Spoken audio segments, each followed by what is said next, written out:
En Visión de Fe, estamos de luto. El lunes 3 de febrero del año en curso falleció Vladimiro Vázquez, pastor general y mi padre. Queremos dar testimonio de ello por segunda semana, debido a que estamos tan agradecidos con Dios por el privilegio de haberlo tenido como padre y pastor, pero a la misma vez honrar su memoria, su legado y testificar que nos hemos visto tan beneficiados por su paso en esta tierra, en primer lugar como padre, pero en segundo lugar como pastor y maestro, ya que parado sobre sus hombros y sobre el desarrollo del estudio que a lo largo de los años hizo de la escritura, hoy podemos dar este testimonio y enseñar desde esta plataforma. Gracias por orar por nosotros.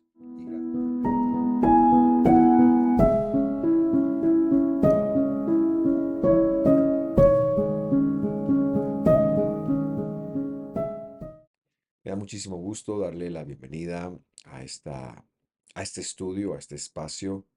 Hoy veremos el estudio 44 de esta serie de Apocalipsis y queremos terminar el tema de las 7 plagas. De hecho, vamos a ver a las últimas 3.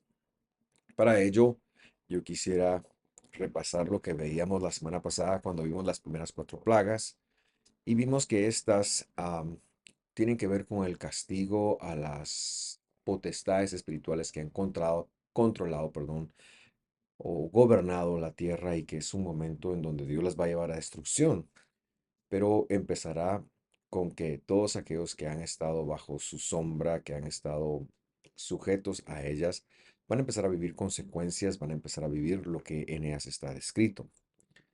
Estas personas, muchas son de los apóstatas que se han apartado de los caminos de Dios, pero también puede llegar a afectar a no creyentes.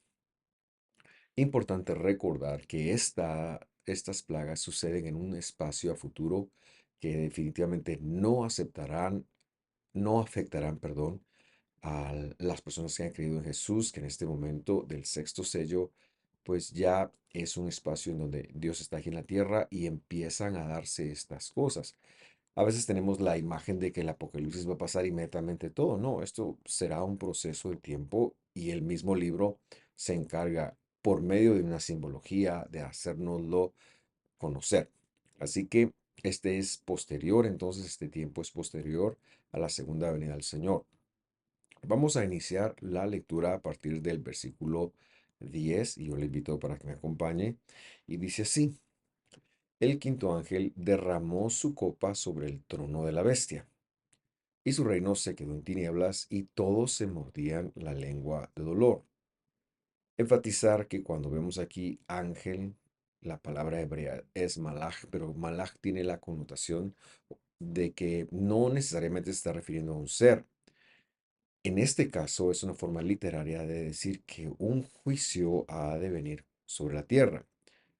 Y este juicio viene sobre las potestades. Dios, como sabemos, empezó a un juicio a,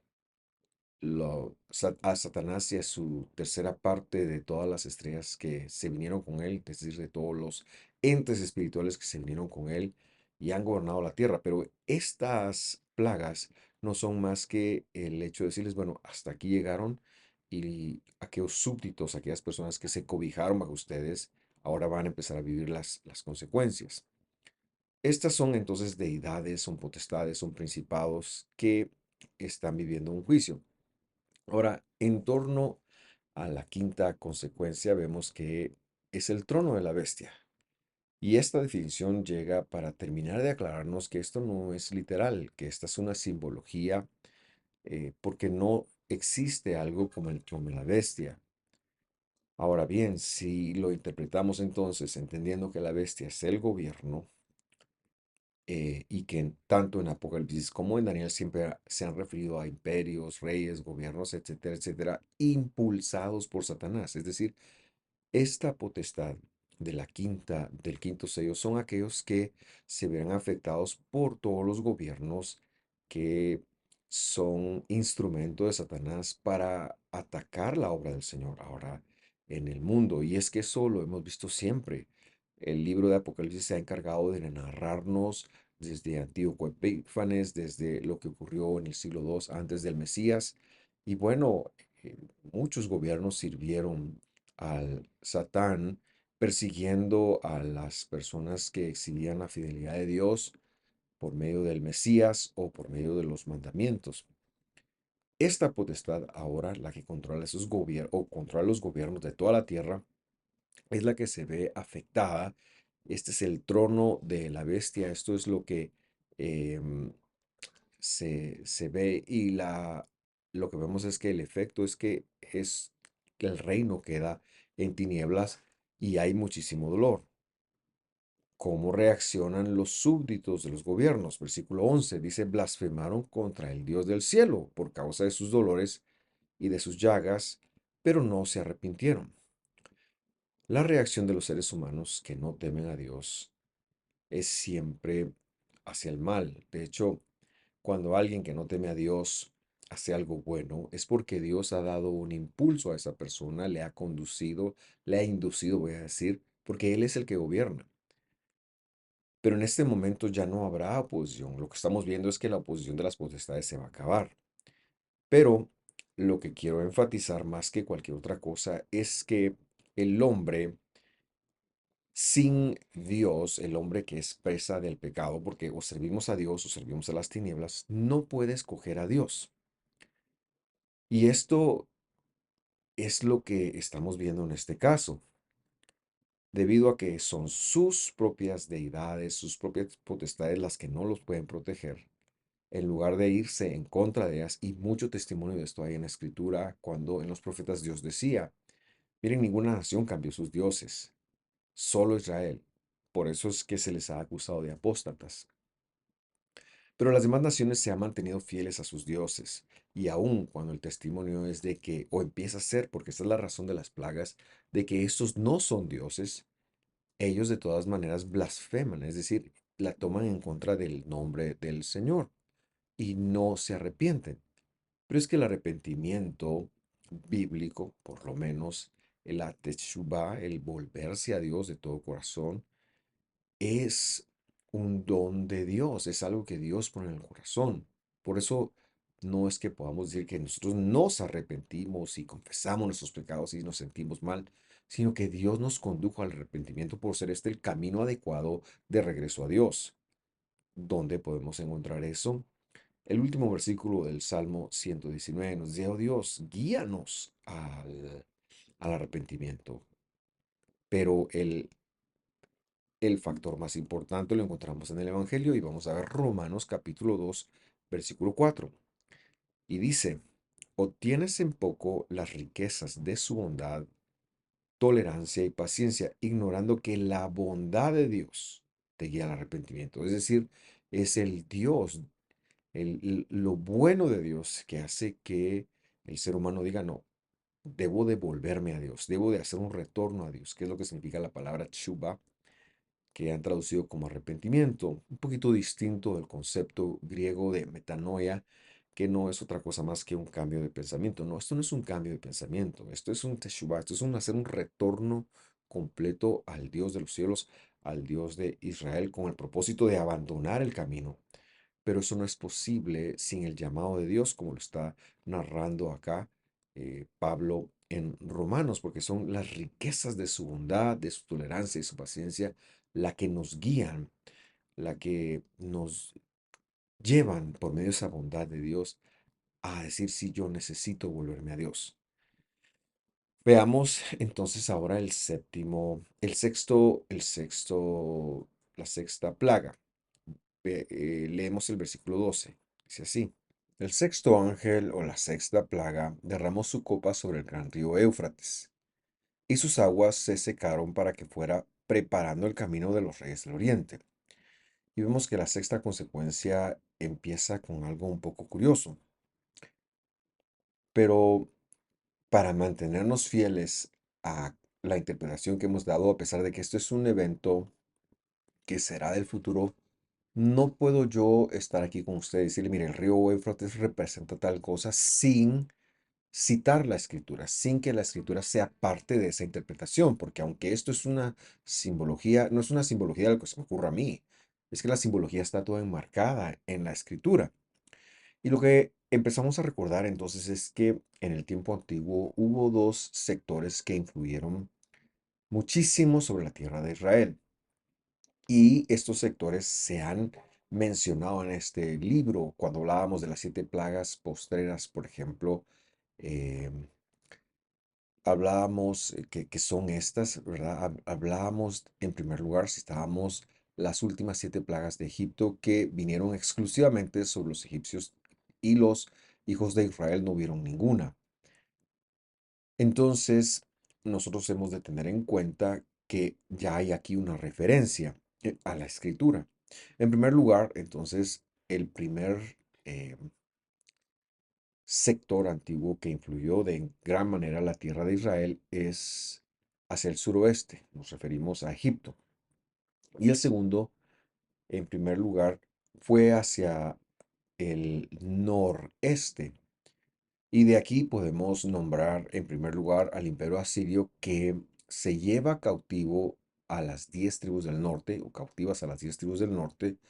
En consecuencia, este se convierte en un imperio babilónico que a su vez es conquistada por el imperio medio persa. El medo persa, perdón. El río Éufrates es una referencia a estos tres imperios, especialmente a Siria que en sus veía una frontera en ese río.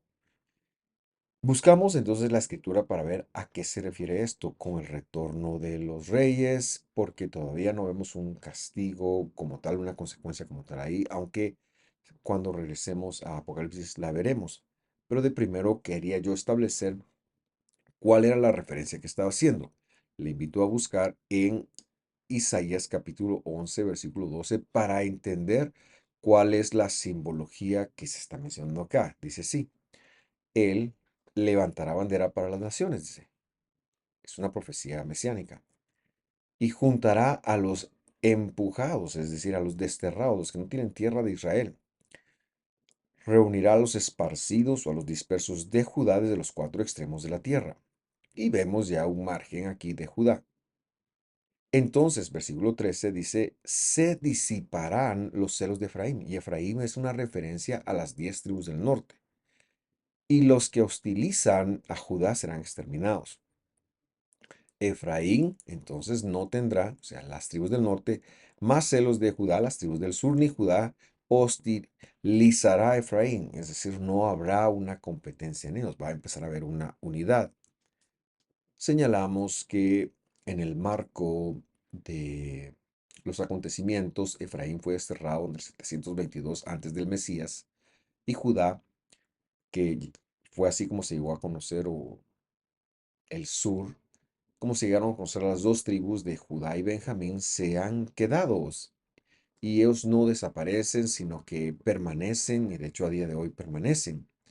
Pero en el primer siglo los apóstoles entienden que las 10 tribus del norte que han desaparecido están volviendo ahora, pero en función de los gentiles que ahora están llegando porque conocen a Jesús como el Mesías y regresan a entrar a una Torá. En este momento histórico, entonces, no ha ocurrido esto, porque todavía Efraín, representado por los gentiles que están volviendo, es muchas veces hostil a Judá, y Judá es hostil a Efraín. Pero Dios empieza a decir que esos celos se disiparán. Repito, un hecho histórico, pero que todavía hay cosas que están expresadas hacia el futuro. Veamos el versículo 14 para seguir la lectura. Volarán sobre los hombros de los filisteos al occidente, y juntos saquearán a los hijos del oriente. Edom y Moab estarán bajo su sujeción, y los hijos de Amón les obedecerán. Y luego pon atención, dice el versículo 15, el Señor secará la lengua del mar de Egipto. Tiene que verlo con el sur.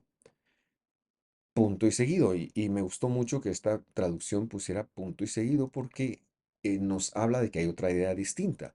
Con el poder de su espíritu, con el poder de su gran poder, podríamos traducir también, agitará su mano contra el río. Ahora bien, el contexto aquí podría dar a pensar que se refiere al río Nilo. Y luego dice que lo partirá en 7 brazos y hará que pasen por él con sandalias. Pero es que Israel ya pasó esa parte. Por lo tanto, no puede estar hablando de Egipto. Tendría que estar hablando de Asiria. ¿Y cómo podemos entonces hacer para afirmar eso? Porque el contexto podría dar a entender que se está refiriendo a Egipto. La respuesta es muy fácil, por lo que el versículo 16 ahora dirá. Entonces habrá un camino para el remanente de su pueblo que se quedó en Asiria, o que quedó en Asiria, que quedó del otro lado. ¿Cómo lo hubo para Israel el día que subió a la tierra de Egipto? Lo que está haciendo es que viene comparando y dice, un día yo voy a partir el río, voy a abrir el río para que mis escogidos regresen oficialmente. El río Éufrates entonces tiene la simbología de darnos a entender de que nada va a detener el retorno de los hijos del Señor. Ahora, los hijos del Señor en este momento histórico están resucitados, están transformados, están ya viviendo el reino milenial del Señor. Pero lo que va a empezar a acabarse es la hostilización que se ha tenido con Judá, ese celo que ha habido. Nos está diciendo que oficialmente se verá y por eso decía yo, todas estas cosas no es que van a ocurrir de un día para otro, este es un proceso en donde estas cosas se van a asociar y lo que el sexto sello representa es entonces la evidencia como un testimonio a los apóstatas y a todas las demás naciones de que Dios tiene un pueblo, de que su pueblo va a regresar, que no va a quedar duda de que todas las profecías bíblicas que se han hablado del norte, de Efraín, se van a cumplir de la manera bíblica. De eso se trata el sexto sello. Pero no se ha quedado ahí, sino que sigue diciendo, porque habíamos dejado en el versículo 12 y vamos a leer ahora el versículo 13 de Apocalipsis capítulo 16, porque esto también es parte del sexto sello. Y sigue diciendo, y vi salir de la boca del dragón, de la boca de la bestia y de la boca del falso profeta a 3 espíritus inmundos semejantes a ranas, en el tiempo o en el espacio o en el castigo del sexto sello. Si tenemos en cuenta que hemos hecho la demostración, porque el mismo libro lo ha dicho, que el dragón es Satanás, que la bestia es el gobierno de Satanás por hombres que buscan hacer la voluntad de Satanás, que él ha reclutado, y que eh, el falso profeta entonces son los mensajes de Satanás, por eso son falsos, porque son mensajes de una sola cosa, de la apostasía. Porque esa es la estrategia del Satán para los últimos tiempos. Apartarnos de la Torah del Señor, y que sí lo han conseguido en muchos casos, y apartarnos del testimonio de Jesús. Eso es apostasía. Es que habiendo creído en la palabra de Dios, ya no creamos más. Habiendo tomado los mandamientos, ya no sean importantes para nosotros, o habiendo confesado el nombre de Jesús como nuestro Redentor, que nosotros nos devolvamos. Y estos tres poderes, voy a llamarle, que inhabilitan a las personas, salen justo en este momento en donde va a pasar el pueblo de Dios, se va a evidenciar, va a dejar de ser oculto quién es el pueblo de Dios, quiénes son las 12 tribus que ahora van a estar juntos. Versículo 14 sigue agregando a este concepto, pues son espíritus de demonios, es decir, son poderes de demonios, y eso ya es la mejor forma de entenderlo, que hacen señales, tienen la capacidad de hacer algunas maravillas. Y estos, dice, van a los reyes de todo el mundo, en consecuencia con lo que es la bestia, para reunirnos o a reunirlos para la batalla del gran día del Dios Todopoderoso. El sexto sello, entonces, ese de despertar en los que serán derrotados, de ir a juntar a todos los reyes. Vienen los poderes del dragón, los enviados del dragón, del Satanás, que son representantes de la apostasía, es lo que quiere decir la bestia y el falso profeta, y entonces van con los que no tienen o no son apóstatas o no tienen religión alguna y los reclutan y los engañan y les dicen, miren, tenemos que hacer un último esfuerzo. A pesar de que el Satán sabe que él va a ser derrotado, de todas formas quiere enfrentarse a Dios en esta batalla. Y parece algo eh, tonto, pero es que ese es el futuro que la Biblia está diciendo, porque el Satán no, a pesar de tener mucha inteligencia en muchas otras cosas y a pesar de haber seducido al hombre, a pesar de haberlo hecho caer, él, a pesar de eso, que sabe que va a ser derrotado, de todas formas, va a buscar a llevarse a la mayoría de personas con él. Y entonces nos habla de una batalla. Eventualmente, este mismo libro nos va a decir cuándo es esa batalla, pero sigue elaborando al respecto de este contexto y dice, estén alertas, versículo 15, vengo como ladrón. Bienaventurado el que vela y guarda sus ropas, no sea que ande desnudo y vean su vergüenza. Y entonces hace un paréntesis, voy a llamarlo, porque este versículo se coloca en un presente continuo. ¿Qué quiere decir eso? El estar alerta como ladrón es algo que ahora mismo, en los tiempos antes del Señor, que el Señor regrese, es un llamado para nosotros. Por eso hablo de un pequeño espacio. Pero por supuesto que una vez venido el Señor, el estar alerta va a ser una condición, un automatismo de nosotros porque vamos a ser como Él es, porque lo veremos. Claro, en primer lugar, esto se coloca a nosotros como recordándonos, miren, porque viene este juicio, porque yo voy a traer al pueblo de Dios, ahora mismo ustedes estén alerta. Y por eso he hablado de un presente continuo, porque eso especialmente tiene muchísimo que ver antes de la venida de su majestad, nuestro Dios y Mesías. Continuamos con la lectura y ahora regresamos a la convocatoria, entonces que estos poderes, demonios, van a ir y hacer por toda la tierra y por todos los reinados para decir, miren, hay una última batalla contra Dios, la batalla de Dios, dicen ellos. Versículo 16 hace la narrativa siguiente. Entonces los reunieron en el lugar que en hebreo se llama Armegiddo. Y yo he colocado lo que dice ahí la Biblia castellana, Armagedón. Quiero señalar que el libro, la revelación de Juan, o a Juan, perdón, de Dios a Juan, hablará un poquito de esto después. Pero ya en el sexto sello, cuando lo leamos después, sabremos que es el tiempo de, perdón, no del sexto, sí, también del sexto sello, pero de la sexta plaga que se está llevando a cabo, que justo es antes de ese, justo después del milenio, de ese tiempo, ese espacio, ya veremos que es el milenio también cuando lleguemos ahí, en el cual se va a dar la batalla final. Esto es un anuncio. Ahora bien, Har Megiddo quiere decir el monte en donde se le opone, por supuesto hablando de Dios, y también quiere decir el monte de las multitudes. Este es un monte físico, Har Megiddo, que se encuentra, Ar quiere decir montaña o monte de, Megiddo es lo que yo decía, monte del que se pone. Pues se encuentra cerca del valle de Jezreel, al norte de Israel, y se anuncia como el lugar de una batalla.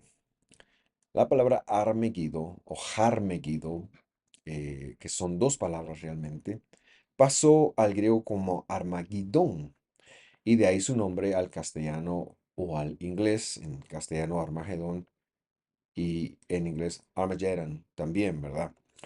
Veamos entonces qué sucede en el séptimo juicio, porque el sexto juicio acaba ahí, acaba con el anuncio de la batalla. Y será más adelante que el libro nos diga qué es lo que va a pasar en esta batalla. El séptimo ángel, versículo 17, séptimo juicio, derramó su copa en el aire.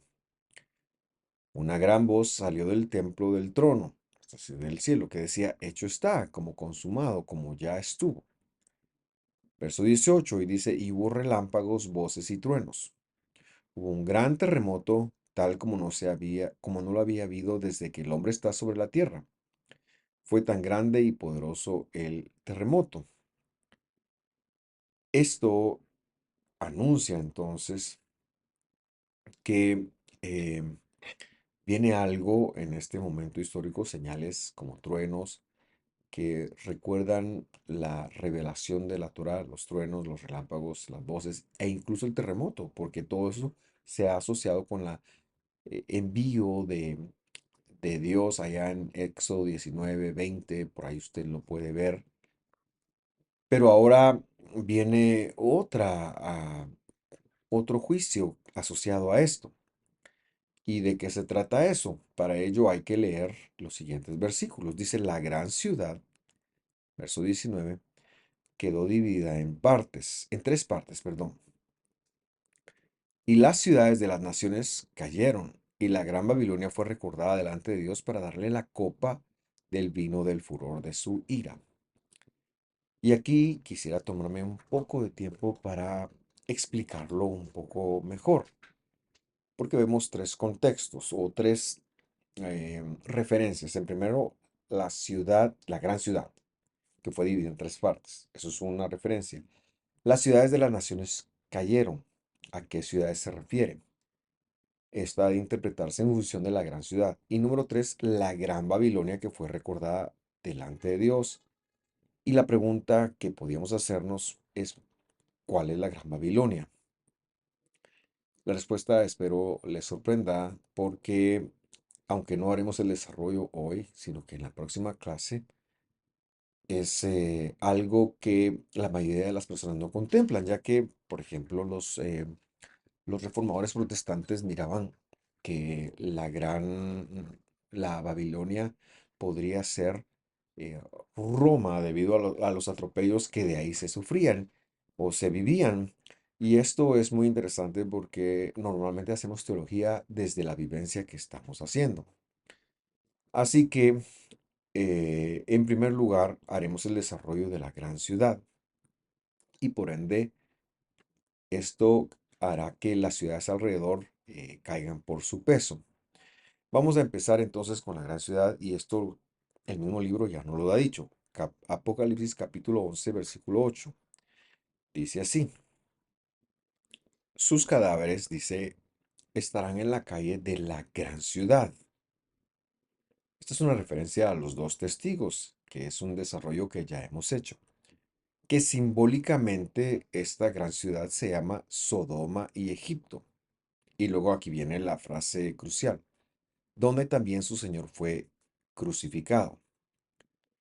La gran ciudad entonces donde el Señor, que es Jesús, es el Señor de los profetas y el Señor de la Torá, el Señor de Moisés y el Señor de Aarón, el Señor de Elías, es Jerusalén. Esa es la gran ciudad. Jerusalén puede dividirse en tres segmentos por los valles que en ella se encuentran.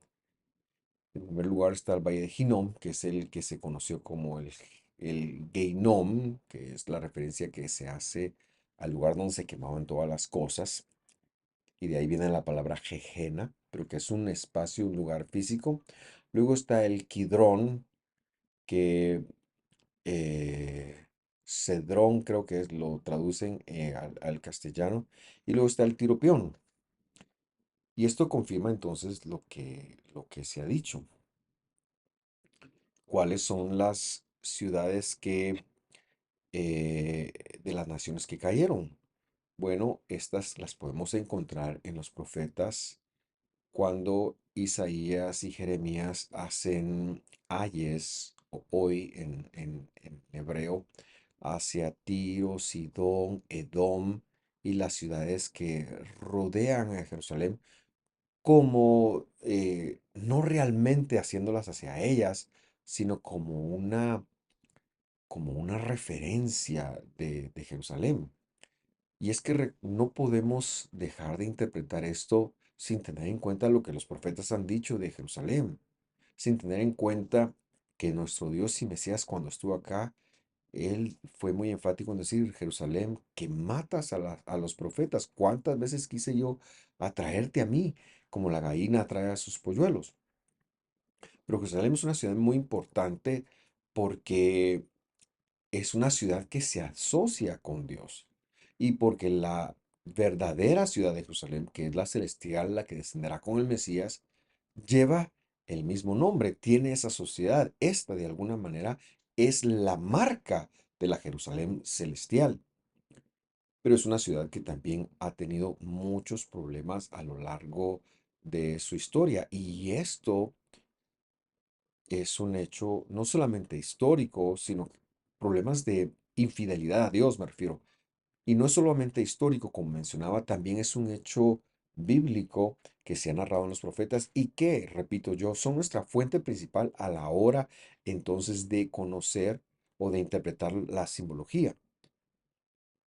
Y este versículo, nuestro versículo del capítulo 11, le ha dado 12 nombres más, Sodoma y Egipto.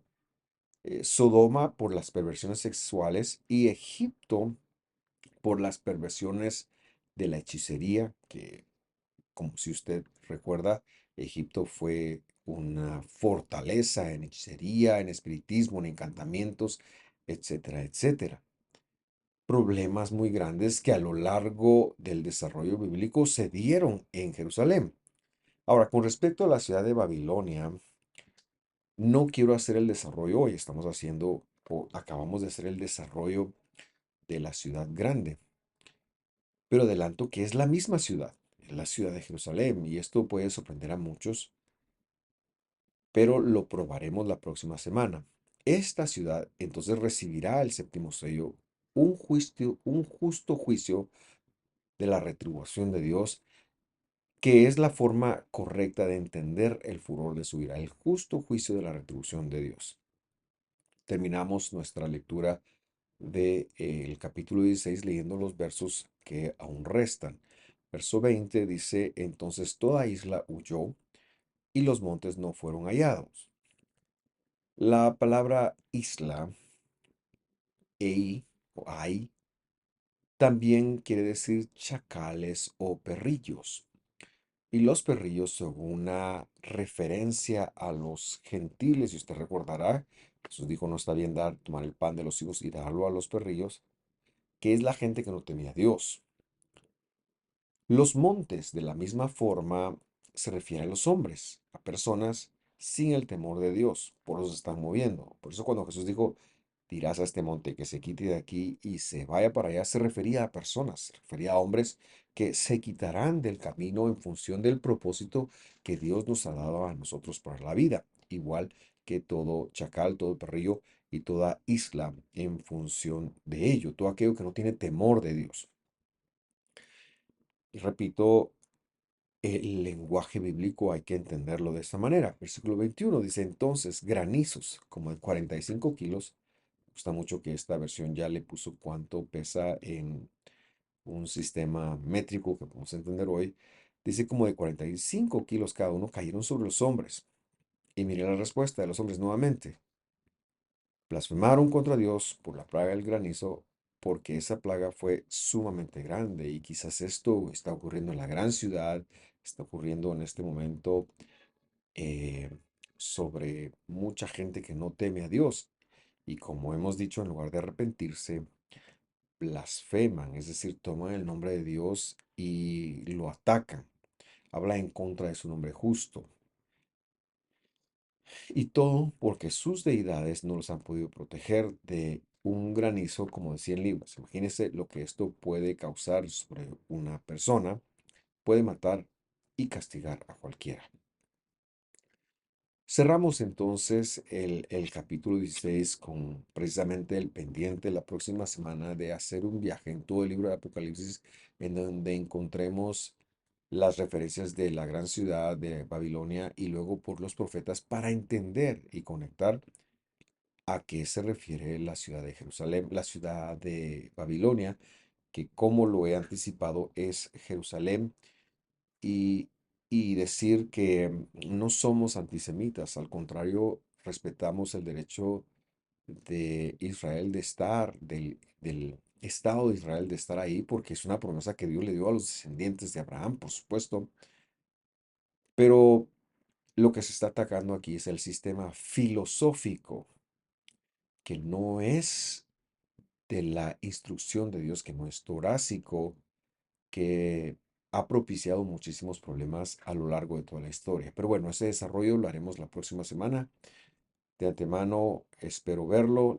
Le envío un fuerte abrazo y gracias siempre por su atención. Cualquier duda, ya sabe usted, estamos a las órdenes en los comentarios. Un fuerte abrazo. Hasta pronto.